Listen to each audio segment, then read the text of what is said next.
this time, in choosing Most Wanted, we had a great starting point. You know, everyone played Most Wanted and loved it. It was the biggest selling game in the Need for Speed franchise. So look, see what they did right. They had racing, they had epic cop chases, and they had some great exploration gameplay.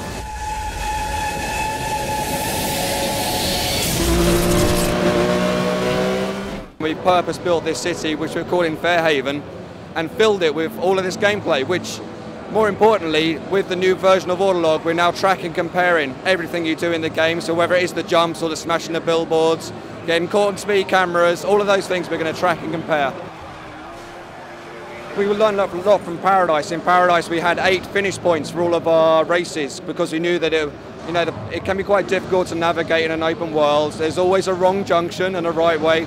So this time we've actually purpose-built the city and its road network to facilitate the building of circuit races. So you'll see common things in racing games like chicanes and hairpins as part of the road network. But these form a flowing natural circuit which you don't need chevrons to funnel a player around. They'll naturally know the routes as they drive. I like to think if the racers in the city got together, if it was a real place, they'd create these routes because they're natural and they have a nice flow.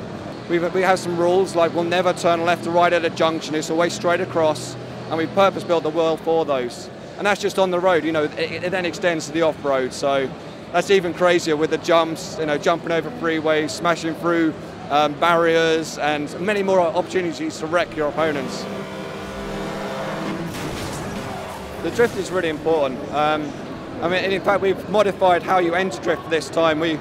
For the players who are familiar with our games, with our Burnout games and Hot Pursuit, you know, you had to learn how to drift and you almost had to instigate it by a tap of a brake or letting off the gas briefly, but we felt that was a bit of a barrier to a lot of players. They didn't quite understand the handling model and how it worked. It was supposed to be played. So this time we have what I call a natural drift entry.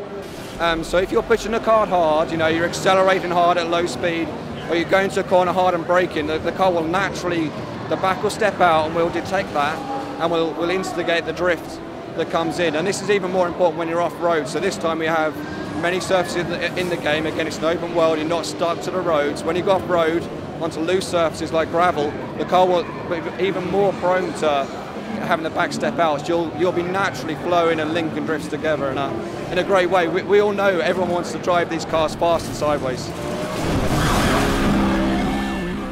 We wanted a seamless way for you to quickly find out where your friends are and join them. So we've got away with lobbies. We think that's a barrier to gameplay, trying to get online and play the game. That's what you want to do. You don't want to sit there on a menu screen. So your friend's playing, he's online, he's going to be driving around the open world. You're quickly going to join him.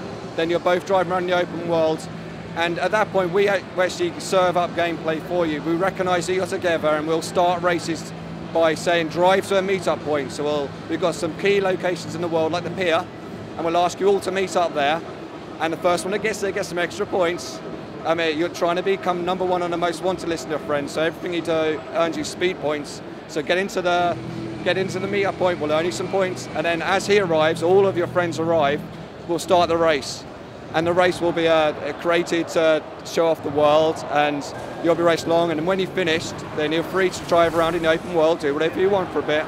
And then we'll serve up some more gameplay, and it doesn't have to be a race. We could have skill challenges, which might be so you can get the largest jump, or speed challenges, and these are really quick bites of gameplay, which sort of pepper the freedom of playing online with your friends. We're very competitive, in a nice, friendly sort of way.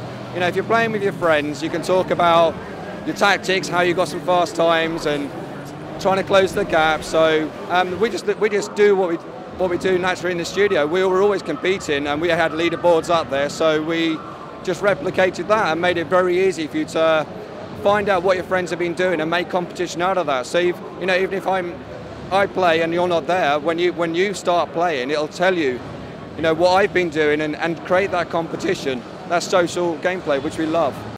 I'm the professor. Yeah, well, some say it's because in my time at Criterion I've worked on such things as the vehicle handling, the AI difficulty balancing, but I like to think of it because everyone's trying to beat the professor.